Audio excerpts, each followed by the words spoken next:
Op, 15 pesos. Jamba. Siyempre.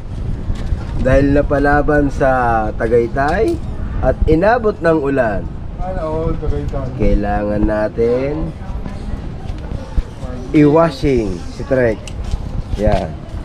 Dito lang yan sa mais. Op, balaw muna. Siyempre, babandaman muna. Ano yun? 5 pesos, 2 minutes.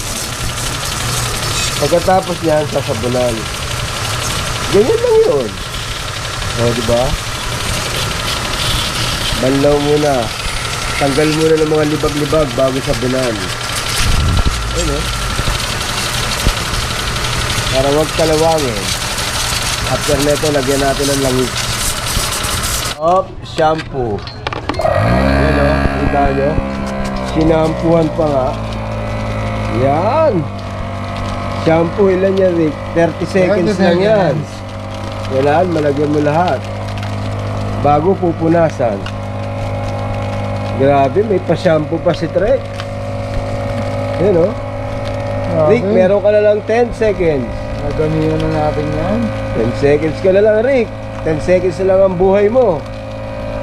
Yan. Huwag naman, mag-aasawa pa ako. Yeah. Ay, si Eric, mag-aasawa pa pala. Tapos na. Tapos na ang 30 seconds na shampoo. Siyempre, kailangan mong ibalik yan para makaulit ka rin. Siyempre, babanlawan ulit. 5 pesos. Uy, ayaw ko makuha. Yan. Yari yan. 2 minutes. Presko na naman, Ginhawa na naman si Trek. Saan kaya next ride nito, Rex? Bago. Baguio, wag Baguio. Wala tayong pasok sa Baguio.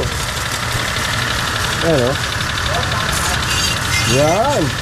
Sa kaset. Bago mga. Dito lang yan, sa mais. Ayan, Saan nyo naman, Dito lang yan.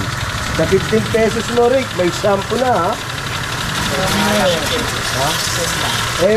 maselan yung naglilinis. Kailangan banlaw muna. Bago sabon. Bago shampoo, tapos banlaw ulit.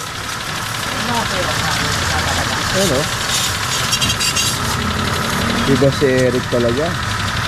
Malinis niya,